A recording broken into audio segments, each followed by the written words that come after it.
Here's a picture of our new bird feeder. It's hanging on a rope from the end of that 2x2 stick, which is attached to the beam at the top of the front porch there, using several screws.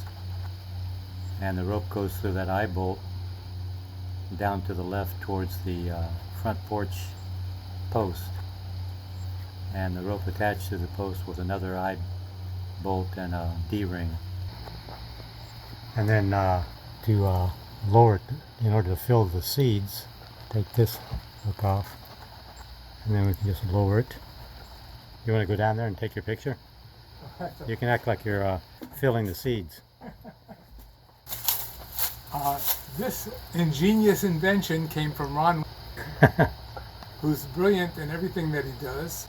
And I want to thank him very much for creating this contraption so that the birds can eat without the squirrels coming and destroying the feeder and eating all the food. So thank you very much, Ron, for doing this. Yeah, glad to help. Okay, I'll raise it up. Okay, there it goes. There we go. And then string goes up there, and then we just hook it to the eye bolt on the wall there. There you go. Evan, now you can watch the birds from your window. Great. That would be fantastic. Looks like it's going to work. Yeah, okay. Okay, bye. Bye.